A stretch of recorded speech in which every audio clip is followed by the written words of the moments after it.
What is up, guys? It's been a while since I counted my cash, and I have moved all my change around, so my numbers, I'll have to post them up on the screen once I get everything the way it should be. I'm trying to make sure that this reflects correctly on my screen so you all aren't looking on wonky angles. But I got a laser printer going in the background. It cuts on at random. Let's see what's left from last time. 20, 30, 40, 50, $1, $2. Got 2 pennies here. Still got the 50 cents from before. Y'all don't mind, I have some stuff under here that I can't show. It's a checkbook, and I don't need you all knowing my account number. And this is what I'm about to add to it. Taking out $10 because I know I have a hair appointment coming up, and I misjudged the date of the hair appointment, so I went ahead and took out $10 ahead of time. Matter of fact, let me switch it out for 5s.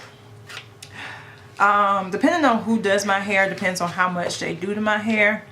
And there's a wash person, and sometimes that person straightens my hair. So if they wash and straighten my hair, I do give a $10 tip. If they just wash my hair and nobody straightens it, then except for the hairdresser, then I don't give the $10 tip. I just give the money to the hairdresser. My hairdresser, I pay her through Venmo, so that's how I cover her, but her assistants I pay in cash. So I got 10, 20, 30, 35, 40, 1, 2, 3, 4, 5, 6. The reason why I have extra money in here is because, you know, I said I take out $40, but I had, I just lost my train of thought. I was going to take my dog to the groomers, but he's going to the vet next week, and he's already traumatized whenever I take him into the PetSmart. So instead of traumatizing him 2 weeks in a row, I'm just going to take him to the vet and just wash him.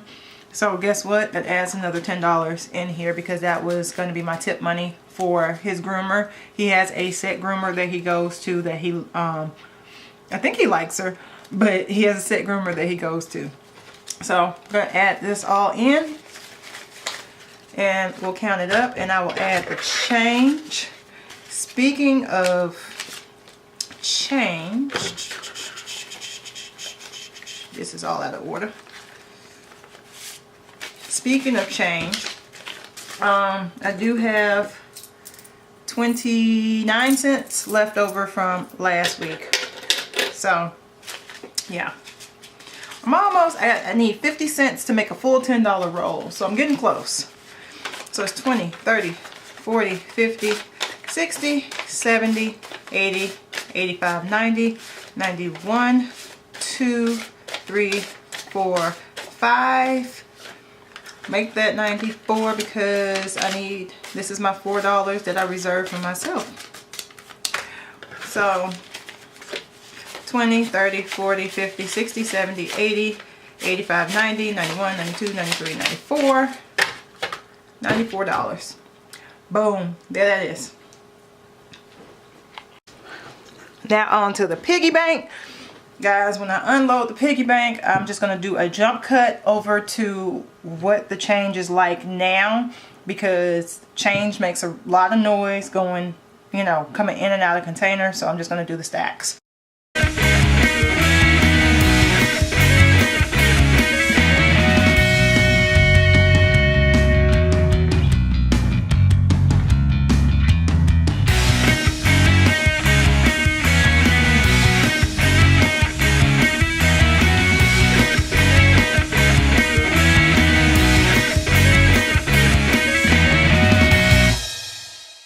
Now let's count up the change. So we got nice even amounts. So we got 10, 20, 30, 40, 50, 60, 70, 80, 90, $1, 10, 35.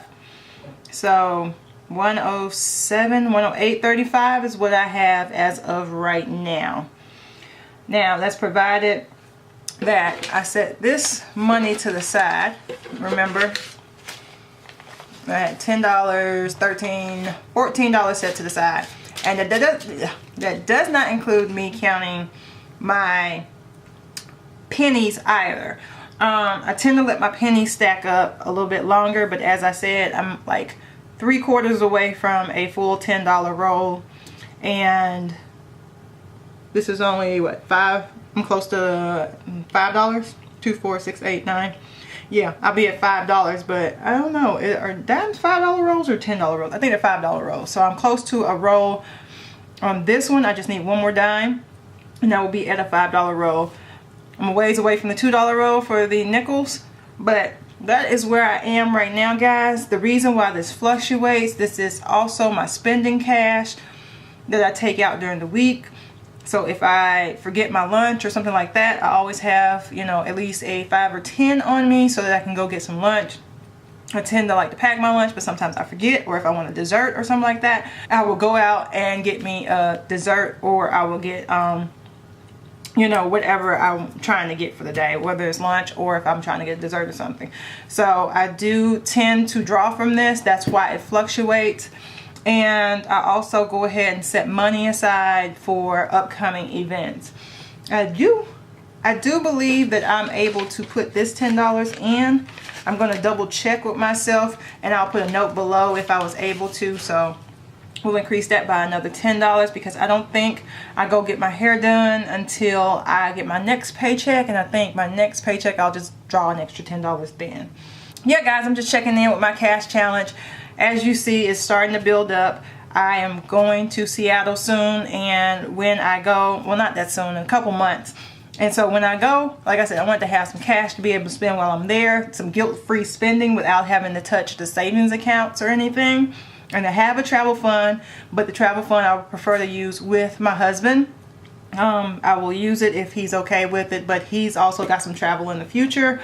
So I'm just trying to make sure we have enough money. So I'm using my personal money to help fund my travel, my solo travel this year. I am traveling a couple of times, I believe, this year.